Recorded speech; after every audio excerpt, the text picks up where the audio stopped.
The book of Numbers gets overlooked, partly because it has a really boring name. Which is a shame. In the Hebrew tradition, the book's name is Bamidbar, which means in the wilderness.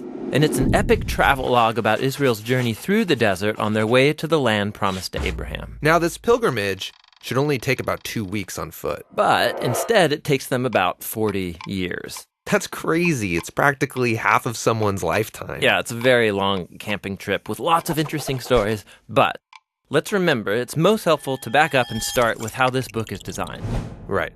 So the book is broken up into 5 sections. There are 3 wilderness locations, broken up by 2 road trips that link all the pieces together. The first wilderness section is Mount Sinai, right here on the map. And then in the second section, they travel to a region called Paran. A whole bunch of things happen here in the wilderness of Paran. And then in this 4th section is Israel's road trip to Moab. The book ends with a large section in the wilderness of Moab, right across the Jordan River from the Promised Land.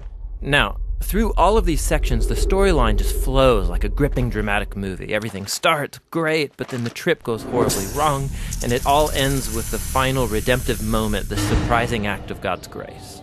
So let's jump into this story. It all begins at the wilderness at Mount Sinai, and we've become really familiar with this mountain. Yeah, if you remember, Israel came here after Egypt, and they formed a covenant with God here, got the 10 Commandments here, built the tabernacle here, and they've been at this mountain for 1 full year. And now they take a census to number the people as they prepare to leave. Right, and they're given these instructions for how to organize all those people in the camp.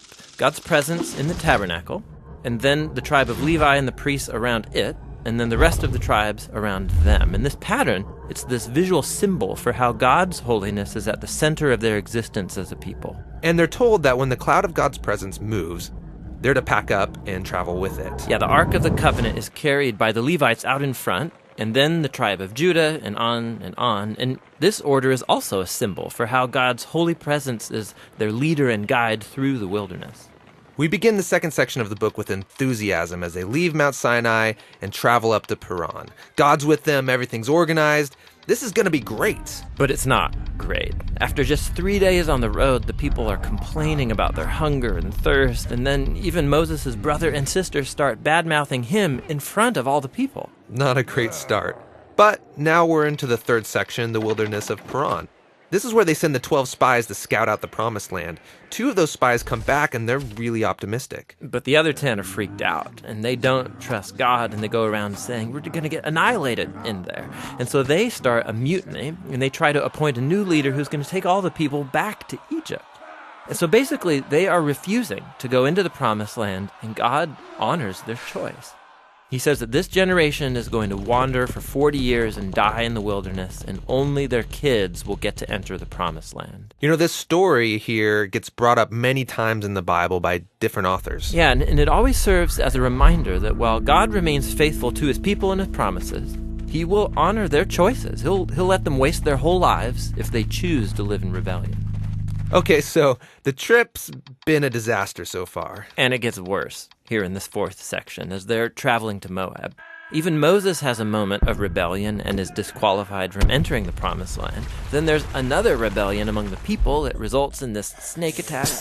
And what makes all these rebellions even worse is that every step of the way, God has been providing. He's been offering forgiveness. He's been giving them food and water and this crazy stuff called manna. Yeah, what is that stuff? Yeah, no idea. But in spite of all this, they keep complaining, and they say that they wish they had died in slavery in Egypt. If I was God, I would just give up on these guys. You would think. But that's what makes this story in the final section so surprising. Israel has just arrived in Moab, and the king of Moab, he's freaked out that this huge group of people is traveling through his land. So he hires this pagan sorcerer named Balaam to pronounce curses on them. This guy means business. Yeah, and so Balaam, he says, okay, I'm going to pray to the Hebrew God, and let's see what happens. And 3 different times he attempts to curse them, but each time he finds that he can utter only blessing. Most surprising is the last blessing, where he prophesies that out of Israel will rise a victorious king. And this king is somehow going to be connected to God's promise to Abraham to bless all nations through this family.